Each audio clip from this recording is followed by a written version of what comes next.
The New Jersey Educational Facilities Authority gave notice of the time, place, and date of this meeting by email on June 20th, 2023 to the Star Ledger, Times of Trenton, Secretary of State, and by posting the notice at the offices of the authority in Princeton, New Jersey, and on the authority's website. Pursuant to the New Jersey Open Public Meeting Act, a resolution must be passed by the New Jersey Educational Facilities Authority in order to hold a session from which the public is excluded. Cheryl, would you please read the roll? Josh Otis, Yes. Ridgely Hutchinson, Here. Luis Rodriguez, Here.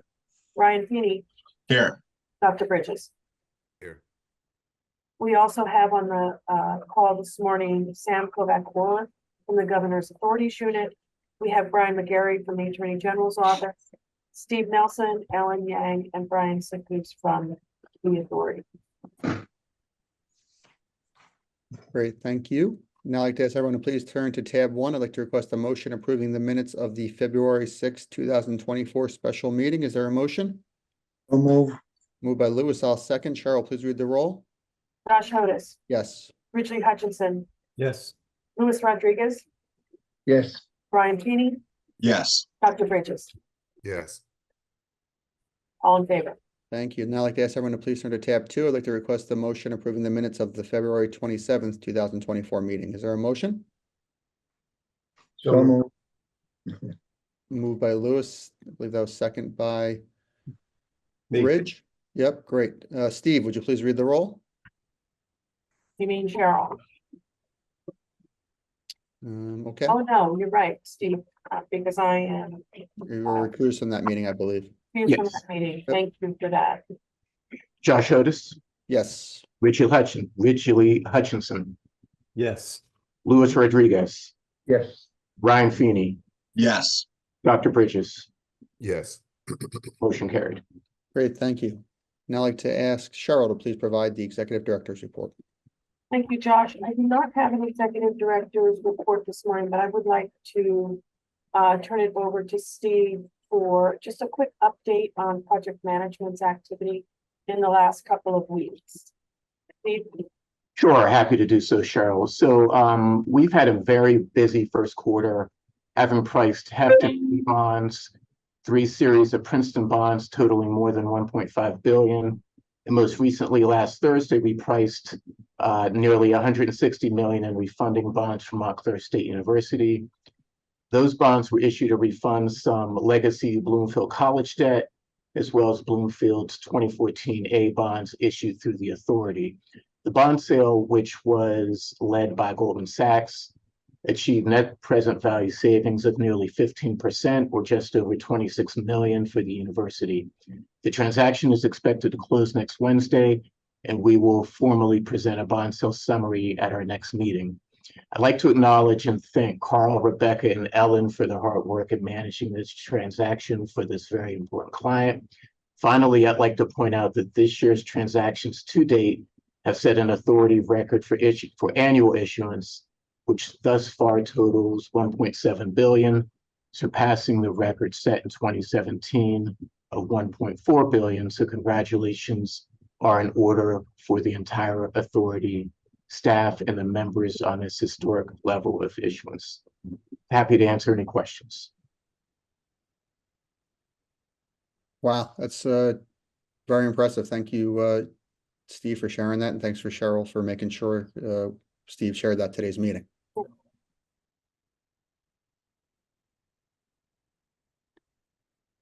Cheryl, if you have nothing to add, we'll move back onto the agenda. Yep, sounds good. Great, thanks. Now I'd like to ask everyone to please turn to tab 3 for a resolution of the New Jersey Educational Facilities Authority approving the counterproposal to execute a lease agreement for authority office space. I'd like to ask Cheryl to please give the report. Thanks again, Josh. So as you all know, the authority's current office lease expires on December 1st, 2024. By way of background, the authority's original lease for its current office space dates back to 1996. So we've been in this location for a long time, and has subsequently been modified to extend the term of the lease on 4 separate occasions: 2001, 2003, 2009, and 2016. Last September, authority staff, consisting of myself, the Deputy Executive Director, Steve Nelson, Director of Finance Brian Sifus, and Accounting Manager Gary Benches began the process of searching for new office space or identifying renewal options that might exist with three primary goals in mind. The first was to reduce the authority's footprint to right-size space while maintaining sufficient space for modest growth and accommodating an in-suite boardroom.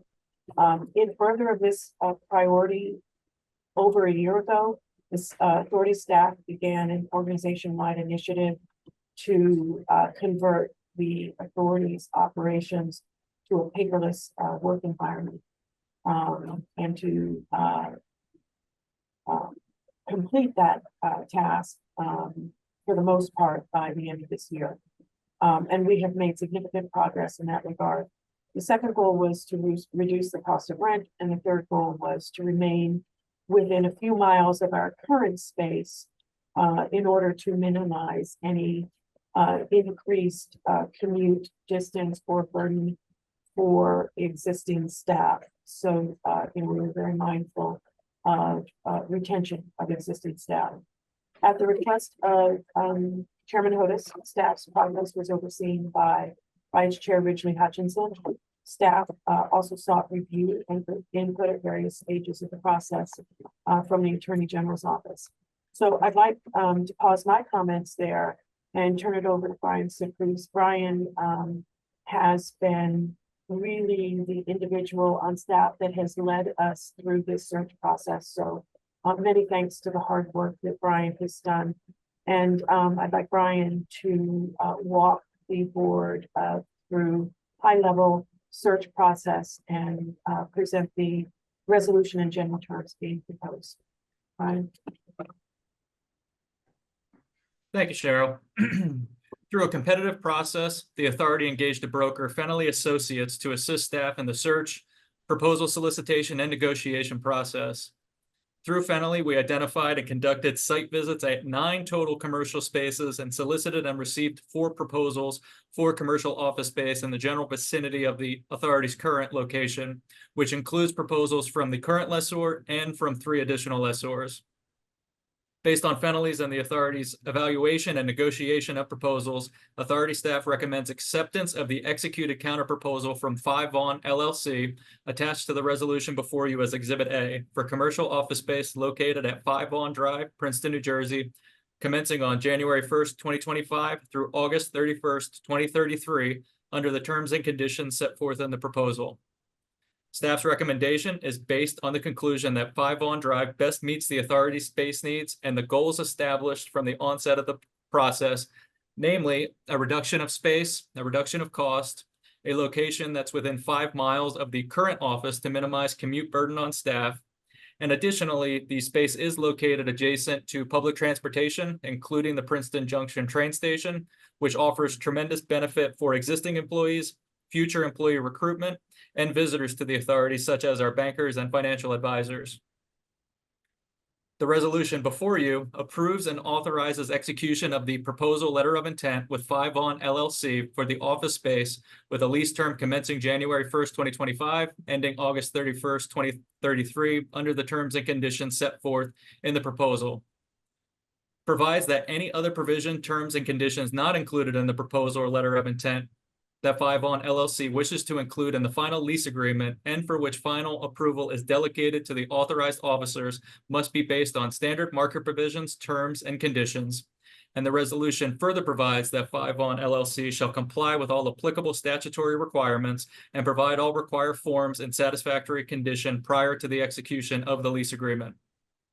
The resolution further authorizes that executive or authorized officers, which includes the executive director and deputy executive director, to prepare or cause to be prepared a lease agreement with 5 Vaughn LLC containing the terms described in the proposal in consultation with the Attorney General of the state and to execute such a lease agreement. Finally, the resolution authorizes the authorized officers to take and do any and all acts and things as may be necessary or desirable in connection with the implementation of the resolution, including without limitation, executing the proposal, letter of intent, and the subsequent lease agreement with 5 Vaughn LLC. And Cheryl, turn it back over to you. Thank you, Brian. Appreciate that. And lastly, I'd like to also acknowledge and thank Ridgely for his time and really valuable insights in overseeing our search process. And I wanted to offer Ridgely, I don't know if you want to add anything or not, but thank you. Only just to say that I think Cheryl and Steve and especially Brian did a great job in this search and found us a suitable locations that's suitable for the staff, saves us money, and also we are able to maintain a professional presence in the business community with this new location. So I think it's a win for everyone, including the state of New Jersey. So nice work, you guys. Thank you, Ridgely. I just wanted to open it up then. If there are any questions, we would be happy to answer at this time. Yeah, I have a question, Cherry. There was no possibility of buying a piece of property to stop paying rent, either a donation from somebody or contribution or. You know, Ridgely, we really didn't consider that as an option. We just didn't, you know, we Didn't felt that investigate that. a lease structure has worked for the authority for many years.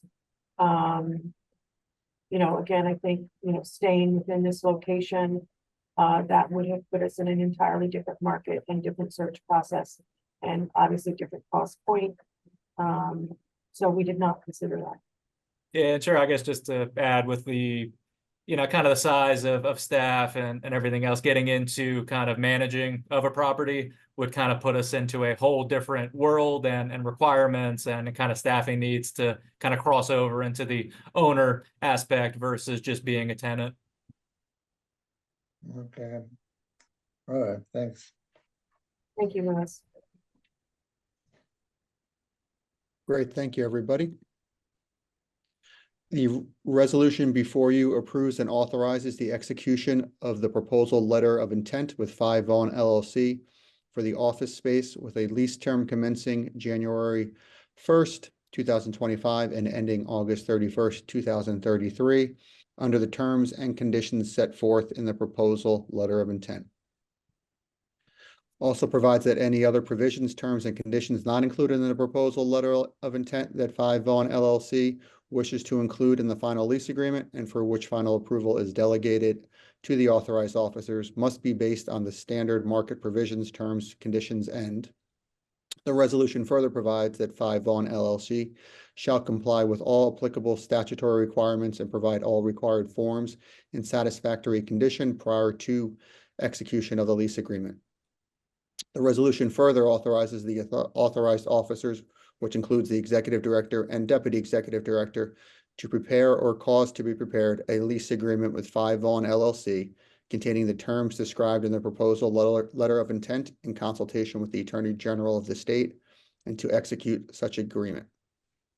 Finally, the resolution authorizes the authorized officers to take and do any and all acts and things as may be necessary or desirable in connection with the implementation of the resolution, including without limitation, executing the proposal letter of intent and the lease agreement with 5 Vaughn LLC. Can I have a motion, please, approving the resolution? I'll move it. Moved Second, by Rich, second by Louis. Cheryl, would you Yes. please read the roll?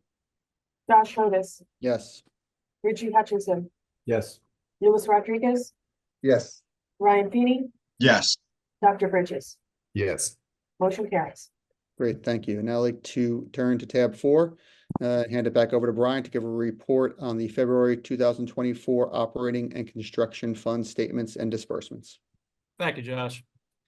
The authority concluded February with a year-to-date net operating income in the amount of $524,000 based on year-to-date revenues of $969,000 and expenses of $445,000. Year-to-date revenues were $70,000 more than projected due to the timing of investment income. Operating expenditures for the first 2 months of the year were under budget by $211,000, primarily due to timing of expenditures. And additionally, the construction fund report now contains approximately $395 million in funds related to the 4 new grant programs, with total construction funds now totaling $472 million as of February 29th. And the new deals, as detailed by Steve in his report, will be added to next month's report, primarily related to the Princeton transactions. Great, thank you, Brian. I'd like to request a motion accepting the report. So move, Louis. Moved by Louis, I will second. Cheryl, please read the roll. Josh Otis, Yes. Richie Hutchinson, Yes. Louis Rodriguez, Yes. Brian Feeney, Yes. Dr. Bridges, Yes. all in favor. Great, thank you. I'd like to remind everybody that our next regularly scheduled meeting is on Tuesday, April 23rd, 2024, and that the meetings will continue to be conducted via Zoom until further notice. I'd like to request a motion to adjourn. So moved. Moved by Dr. Bridges, I'll second. All in favor? Yes. Aye. Great, thanks so much. Meeting adjourned. Thank you, everybody. Thank you, everyone. Thanks, everyone.